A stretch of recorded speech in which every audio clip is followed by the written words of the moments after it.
Sobrang nakakagulat na balita. Grabe President BBM, ginulat ang Senado. Nagulat si Vice President Sara Duterte, napahiya si Robin at Bato. Ayon sa nakalap nating impormasyon, tinawag na fake news ni BBM si De La Rosa matapos magkalat ng fake news si Bato. Binalaan pwedeng silang makulong dito ni Padilla, gumamit daw sana ng konting talino. Grabe si PBBM, ginulat ang Senado.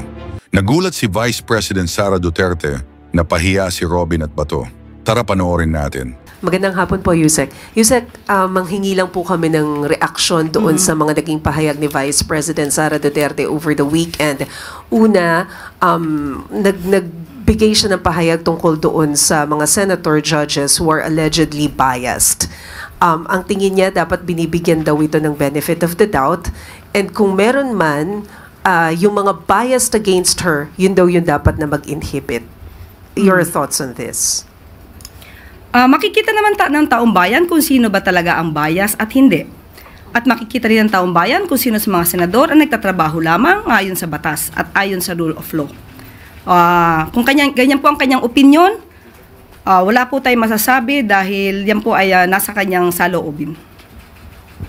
Pero with all these issues, Yusek, about being biased, yung mga senator judges, you think na pipreserve pa rin ba yung integridad, especially nung impeachment process? Mahirap magbigay ng konklusyon. Muli, nasa senador na po yan, na siyang umaakto bilang judges sa impeachment court, at hayaan na lang po natin ang kanilang pagkilos, pag-evaluate ng pangyayari sa kanila mismo impeachment court, at tao naman po makakakita kung sila po ay nagtatrabaho na maayos. Panghuli na lamang po, the Vice President has reiterated her initial statement na meron po kayong koneksyon ni Representative Franz Castro, although you have already cleared that. Once again, pwede po bang paki-explain ulit yun? Because she also reiterated yung garbage in, garbage out na statement niya. Yun na nga po, nakakalungkot dahil mismo ang Vice President, ang Vice Presidente, ay nagiging paulit-ulit na source ng fake news. Anli. Alam na natin, katulad na sinabi ni Ms. Maricel, maliwanag na po ang ating sinabi patungkol dyan. At kayo po mismo, mga taga-media, ay naintindihan na po ito. So nakakalungkot na ang Vice Presidente ay hindi po naiintindihan ang ating sinasabi. So nagiging source of fake news na po or disinformation ang ating Vice Presidente at hindi ito maganda para sa kanya bilang pangalawang nakakataas na leader ng bansa. Marami na rin po siya nabanggit patungkol sa fake news, patungkol sa Pangulo, patungkol sa First Lady, patungkol na rin sa bigas na sinabi niyang maaaring pagkain lang sa baboy. So, sana wag manatili ang pagiging source niya ng fake news bilang Vice Presidente. Salamat po. Thank you, Mase. Next question, Tina Maralit ng Manila Times. Magandang umaga po, Yusek. Magandang umaga po, Yusek. Over the weekend po, the PNP Highway Patrol Group accosted 2 individuals for a traffic violation, and it was later found out that they are involved in an extortion scheme at ginagamit po ang pangalan ng first couple, particularly First Lady Lisa Marcos. May nakarating na po ba ito sa first couple? Ang balita pong yan ay hindi po natin batid kung nakaalam sa kanila, nakarating sa kanilang personal. Pero ang ganyang mga aksyon ay isang krimen, usurpation of authority, nagpapanggap na may kapangyarihan, pero ang kanilang nagiging trabaho ay pag-extort. Ito'y nakakasira sa ating institusyon. Kailangan lamang po talaga silang mademanda, kailangan lamang po silang managot sa batas. Follow-up lang po, ma'am. And it was found out na hindi po ito yung unang pangyayari. Last year po, nahuli na rin po itong same individuals for the same offense, pero nakapagpiyansa. May mensahe po kaya ang palasyo sa mga otoridad? Sa mga ganyan po, hindi po ito dapat pinapalagpas. Ang managot, ang dapat managot, ay dapat panagutin. Hindi natin kasi masisisi kung ang kanyang offense na nakumit ay bailable at talaga makakatakas siya. Pero with this, siguro, tignan po natin, kung ganyan pa rin ang kaso, bailable pa rin yan. Pero sana, with all of you, tulungan natin ang ating gobyerno na mapakita natin itong mga klaseng tao na ito sa pamamagitan din ng pagpapahayag patungkol sa kanilang mga gawain. Maraming Thank salamat you. po. Maraming salamat, Tina Maralit. Next question, Rich Bon Quevedo, Daily Tribune. Good afternoon po, Yusek. AI-generated videos are circulating online, tackling on big issues such as the impeachment case of Vice President Sara Duterte. And this particular video po was shared by Senator Bato de la Rosa and reportedly by Davao City Mayor Baste Duterte. What is Malacanang's reaction to this po, considering that this technology can border on deepfake videos which can mimic even President Marcos, and what are the steps po na that the PCO will take regarding this issue po? Ang pag-share ng mga katulad na ganyan, muli, disinformation, fake news, hindi po sana nanggagaling sa mga opisyal ng pamahalaan. Nakakaduda, mas nakakawalan ng tiwala kung mismo sa matataas na opisyal nanggagaling ang mga disinformation at fake news. At mabuti po at ito ay na-correct at napansin po ng ating mga kababayan. Ang sabi nga po natin, kahit po ang PCO, ang pamahalaan ay gumagawa ng paraan para mapahinto ang fake news, pero mas kakayanin po natin ito kapag po tayo tulong-tulong. Katulad po ng sinabi po ninyo, kayo na po mismo at iba natin mga kababayan ang nagsabi na ito ay AI-generated at hindi totoo. So maraming salamat sa inyong pagtulong sa pamahalaan para ma-detect natin ang mga fake news na minsan ay mga taga-gobyerno pa ang gumagawa. Thank you po, Yusek. Follow-up question, Eden Santos, Net 25. Yusek, good morning po. Regarding po dun sa follow-up yung binanggit niya na AI-generated, po. Pero kung titingnan mo yung sinasabi ng mga estudyante, legit naman po yung issue. Ano pong masasabi niyo dito? Sino magsasabing legit at hindi legit na issue? Kung ito ay galing sa isang fake news or AI-generated, so hindi tayo pwede magsabi na ito ay lehitimo o ilehitimo ang issue. Thank you po. Maraming salamat, Eden. With no more questions, follow-up, Ivan Merino. Ma'am, more on that point, kung sakali hong may nag-share nga ng mga opisyal ng gobyerno, whether purposely or inadvertently, is it incumbent upon them to apologize or to take it back once they realize that it was actually AI-generated and fake? Unang-una po, hindi naman kinakailangan mag-apologize kung ginamit lang naman ng kanila ang kanilang mga talino para alamin kung ang kanilang isi-share ay mali, disinformation, or just AI-generated videos. Hindi kinakailangan mag-apologize kung una pa lang tama na ang inyong ginawa. But ngayon, na naipakalat na, paano na po yung ibang naniwala sa kanila? Considering na binoto sila ng taong bayan.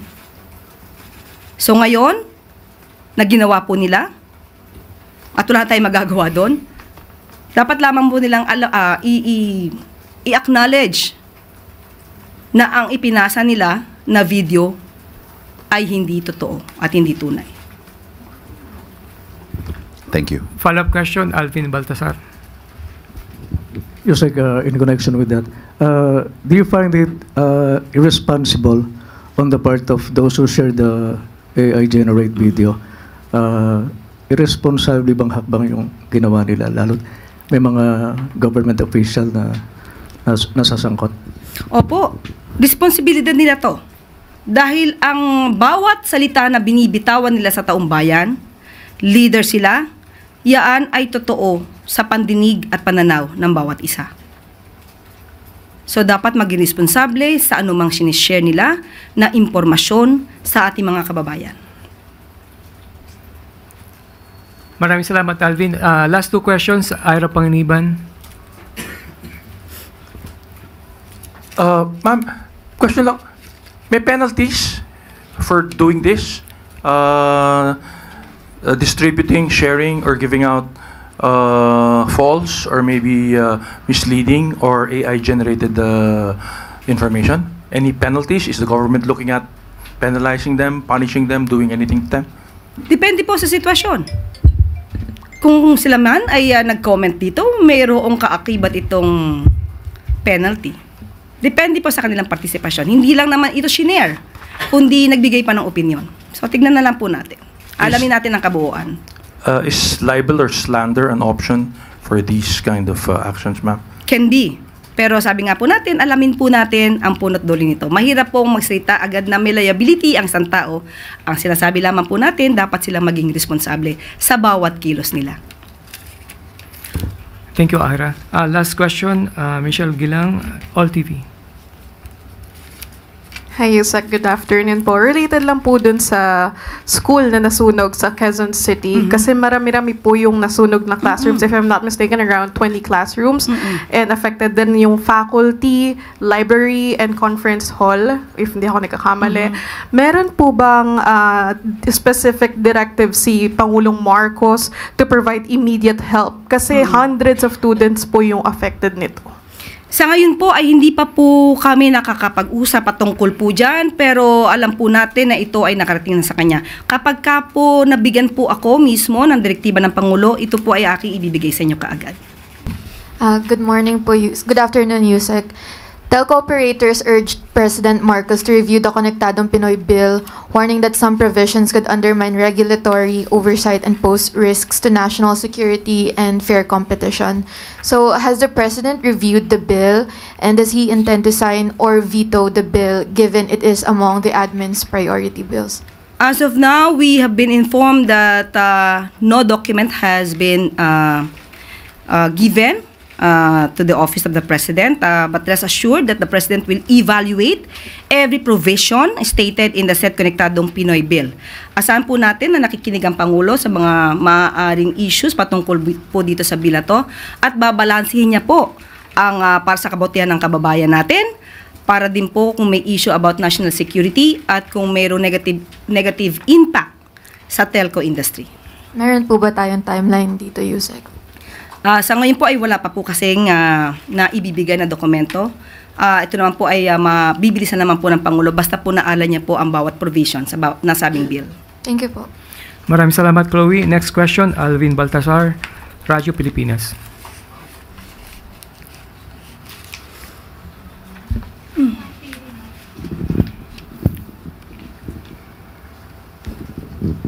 Good morning, Yusek.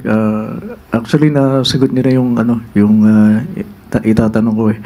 Pero ano ba kung merong specific directive ang Pangulo doon sa mga concerned government agencies para doon sa mga kababayan nating apektado ng tension, ano po yun, Yusek? Actually, may direktiba po ang Pangulo, maliban po sa akin nabanggit. Ang DMW at OWA ay dapat siguraduhin ang safety and well-being of the OFWs na apektado ng tensyon dito sa Middle East.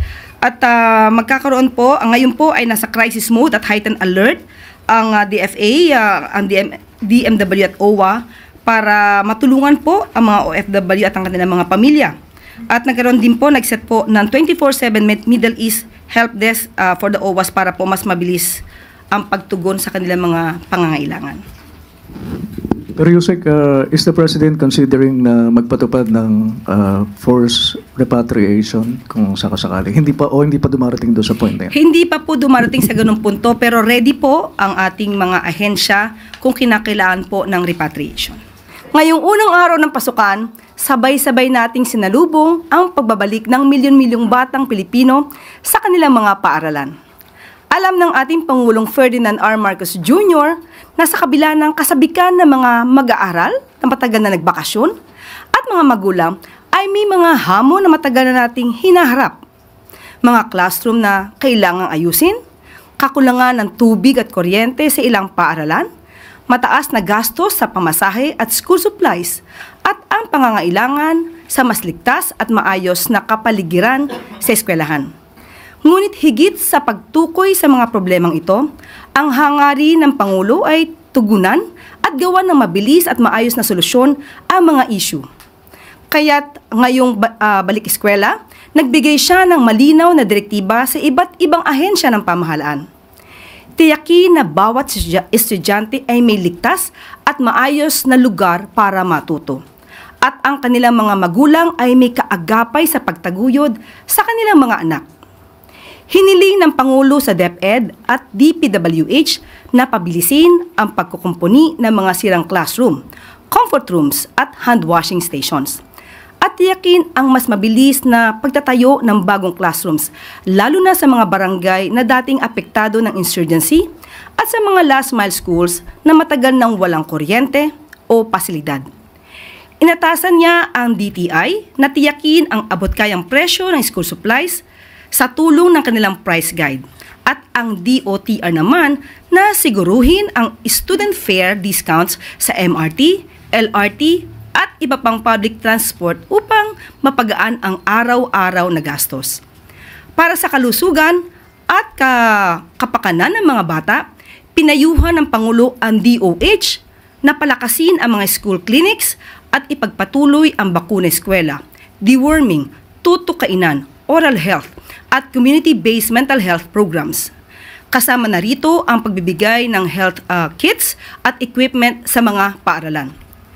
Sa teknolohiya at batayang serbisyo, ipinag-utos ng Pangulo sa DICT na tiyaking may maayos na internet connection ang mga pampublikong paaralan.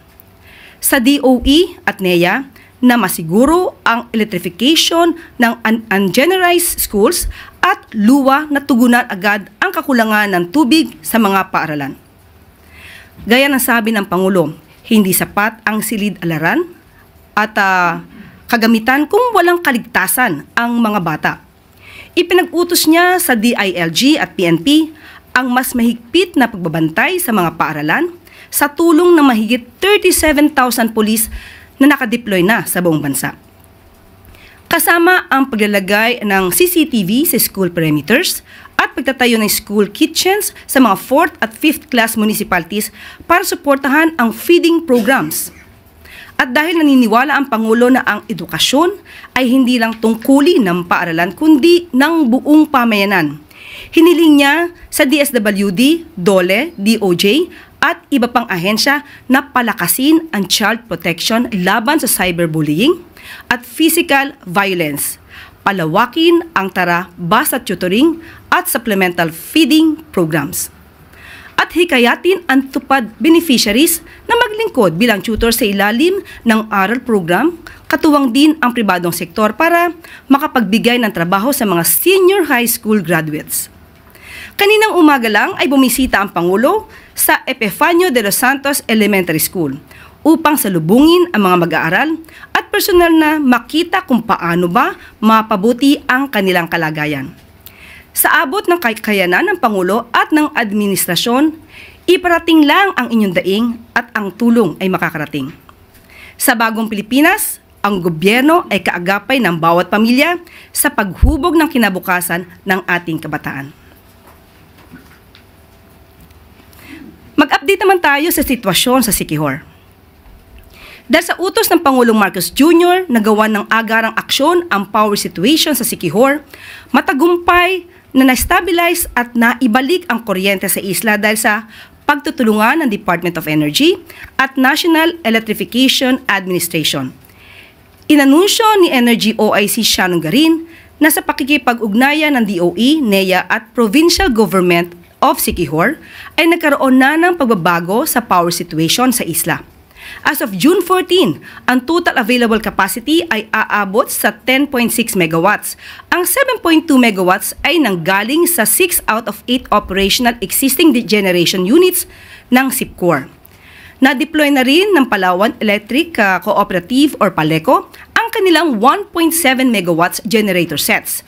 Na-synchronize na rin ito sa grid at sa 1.7 megawatts mula sa dalawang rented gensets ng SIPCOR.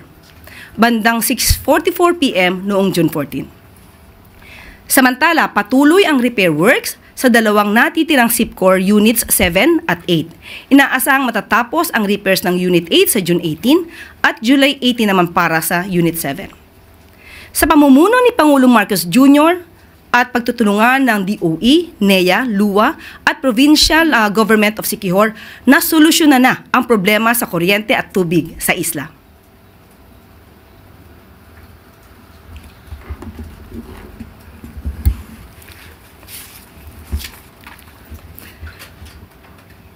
Dubako naman po tayo sa ibang good news. Libreng check-up, mental health, support at safety simulations handog ng Department of Health bilang suporta sa public road safety. Inilunsad ng DOH ang 2025 Road Safety Summit nitong June 14 upang paigtingin ang panawagan na gawing mas ligtas ang ating mga pampublikong kalsada. Tinututukan ng ahensya ang pagbibigay ng accessible health services sa mga driver para pababain ang casualty rate ng car crashes sa bansa. Nagkaroon din ng road safety seminars upang i-promote ang responsible driving.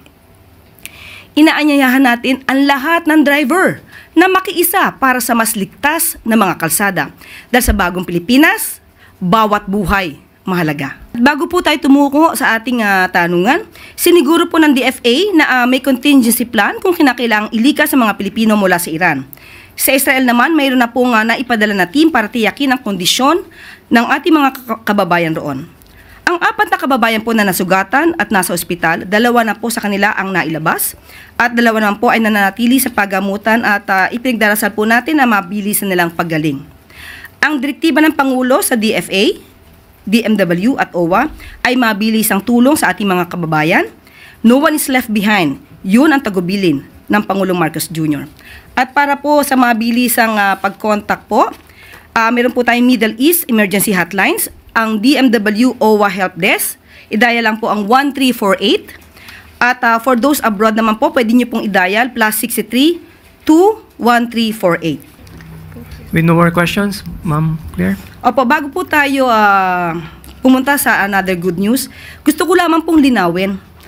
Nagkaroon po kasi na ito po ay na-air sa News 5 through Braille Mondehar and sa panayam kay Senator Sherwin Gatchalian, Bantay Balita with Miss Aiza and Nimpa.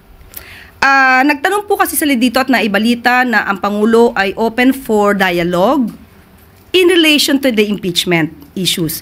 Pero naipaliwanag po natin yan. Nagtanong po si Mr. Ivan Mayrina. Ang sinabi ko pong maliwanag na open ang Pangulo sa dialogue pero hindi po patungkol sa impeachment issue. Maliwanag ko po sinabi yan. Kasi ang lumalabas po na itanong kay Senator Gatchalian at kay Vice Presidente kung ano masasabi patungkol sa pag na-open ang Pangulo or bukas ang Pangulo sa dialogo patungkol sa impeachment issue. So gusto ko lamang po yung i-correct. Hindi po open ang Pangulo sa dialogo sa 2 liderato ng Congress patungkol po sa impeachment issues. Sa ibang bagay patungkol sa batas or bill, maaari pong pag-usapan kung hindi sila nagkakasundo at hindi nagiging maganda ang kanilang relasyon. So yun lang po yung ating gustong liwanagin. Okay? So patuloy na pinatunayan ng ating mga kababayan ang kanilang angking katapangan at kabayanihan. Lagpas 20 million pesos na halaga ng illegal na droga ang na-recover ng mga ahensya ng gobyerno sa tulong ng isang concerned citizen at 2 fisherman sa Ilocos Norte. Natagpo ang palutang-lutang malapit sa Pampang ang 3 pakete ng illegal na droga na may bigat na 3 kilo kada isang pakete. Agara namang nakipag-ugnayan ang mga concerned citizens sa PIDEA, Coast Guard at PNP para isurrender ang kontrabando. Mga ordinaryong mamamayan, katuwang ng pamahalaan, pamarisan sana na nakakarami ang inyong katapangan at kabayanihan. Saludo po kami sa inyo. At bago po tayo magtapos, isa na naman pong balita tungkol sa kagitingan ng ating mga kababayan. Heroes welcome ang sumalubong kay Captain Roybel Tabobo dahil sa pinamalas itong giting at husay sa pag-rescue sa crew ng isang lumubog na container ship sa karagatan ng Kerala, India.